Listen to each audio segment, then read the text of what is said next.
After several centuries, the Egyptian pharaohs, the kings of Egypt, were no longer kind to the Israelites.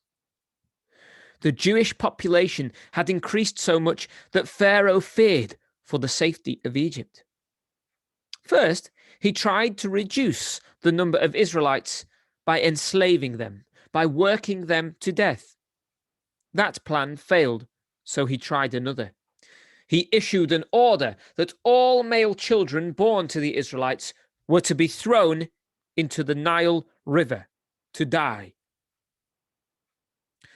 The persecution had now reached its height. God had brought the Israelites to Egypt. Now that they were being persecuted, God would provide for their rescue. A son was born to an Israelite woman. She managed to hide him for 3 months, but to do so longer was not possible. With some hope for the boy's safety, she placed him in shallow water at the edge of the Nile River in a covered, watertight basket. As was her custom, the Pharaoh's daughter came to the shore to bathe.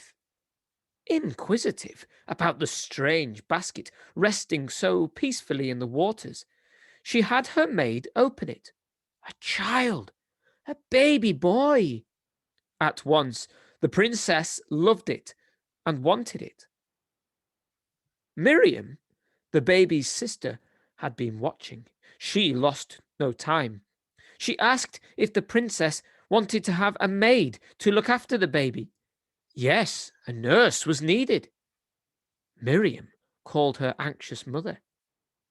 All things worked out well for the baby boy, and he was named Moses. After he had grown up, Moses was brought to Pharaoh's palace and given an excellent education as an Egyptian. And under the guidance of his own mother, his nurse, Moses was also well instructed in the religious traditions of his own people. At heart, he was a true Israelite. It did not seem long until Moses had grown into young manhood, and he began to understand the sufferings of his people, the Israelite slaves. He was grieved at the cruel treatment they were receiving. One day, witnessing the lashes given by an overseer to one of his fellow men, his anger was deep. His anger was deeply aroused. Moses struck and killed the Egyptian. Moses knew that Pharaoh would be enraged against him. He left Egypt at once.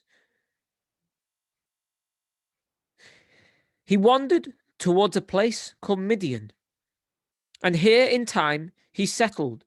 He lived with Jethro and married one of Jethro's daughters.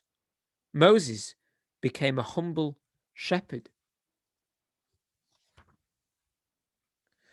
A renewed and urgent cry for help went up to God from the heart of every Israelite slave in Egypt. God was not indifferent to their sufferings and their prayers.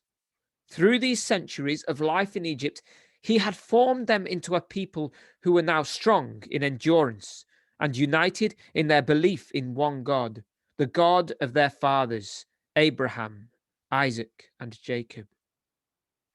The time had come to end the sojourn in Egypt and return to the promised land, the land of their glorious forefathers, the land promised to Abraham. Now Moses was still living a peaceful life in Midian. But one day, at the foot of Mount Horeb, a short distance from him, he saw a strange thing. A brilliant, flaming fire crackled in the midst of a thorn bush. But the bush was not consumed. Surprised, Moses wondered and then walked closer to examine it. But suddenly a voice called to him, "Do not come nearer. Take off your shoes, for the place on which you stand is holy ground." Moses realized it was the Lord speaking. He slipped off his heavy sandals, fell on his knees, and covered his face. He waited in wondering awe for the word of God. He heard the Lord say, "The prayers, miseries, and sufferings of my chosen people have moved me to mercy for them. I will free them from the hands of Pharaoh and bring them to the land of promise, so they may worship me. Go therefore to Pharaoh and ask him to let the Israelites go to the desert to offer sacrifice to me, the true God." Moses was overcome. Without raising his eyes to the Lord, he cried, "Who am I that I should be chosen to do this work?" God answered reassuringly, "I will be with you. I will give you powers no man has ever had." But Moses reminded God that he was slow of speech. So God appointed the brother of Moses, Aaron, to be his spokesman. Moses set out, the leader of God's chosen people.